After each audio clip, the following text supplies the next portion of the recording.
වතුර සඳහා භාවිතා කරන අරාබි වචනය මායි. මායි කියන වචනය බහුලව භාවිතා වෙනවා. ඒ වගේම තමයි සෞදි අරාබියේදී බහුලව භාවිතා වෙන වචනය තමයි මෝයා. මෝයා.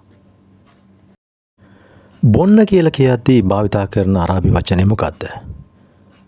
ඉශ්රබ්. බොන්න ඉශ්රබ්. මම බොනවා භාවිතා වෙන අරාබි වචනය අශ්රබ්. අශ්රබ්. මට පිපාසයි. එහෙම නැත්නම් මට තිබහයි.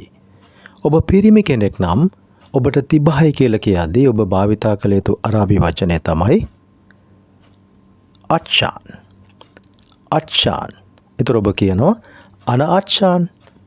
අන අච්ෂාන්. මට තිබහයි. ඔබ කාන්තාවක් නම් ඔබට තිබහයි කියලා කියනකොට ඔබ භාවිතා කළ යුතු අරාබි වචනය තමයි අච්ෂාන. අච්ෂාන. ඒතර ඔබට කියන්න පුළුවන් මට තිබහයි කියලා. ඔබ කාන්තාවක් නම් අන අච්ෂාන. අන අච්ෂාන. සීතලයි නැත්නම් සීතල සඳහා නැත්නම් අපි හිතමු ඔබට අවශ්‍යයි සීතල වතුර. ඒතර ඔබ කියනවා බරීද්. බරීද්. සීතල. බරීද්. උනුසුම්.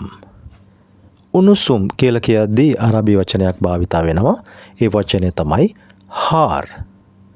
හාර්.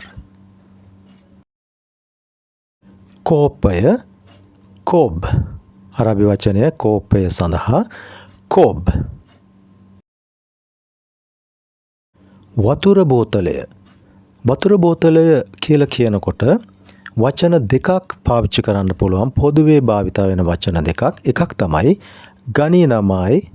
ගණීනමයි. අනිත් වචනේ තමයි ගර්ෂමයි. ගණීනමයි ගර්ෂමයි. මට වතුර ඕනේ. අබිමයි. අබිමයි. ඒ වගේම තමයි ඔබට වතුර අවශ්‍ය නම් ඔබ කාගෙන් හරි වතුර ඉල්ලනවා නම් ඔබට ඉල්ලන්න පුළුවන් ආතිනි මෝයා. නැත්නම් ආතිනි මායි. ඔබට අවශ්‍ය නම් සීතල වතුර ඔබට කියන්න පුළුවන් ආතිනි මෝයා බරීද්.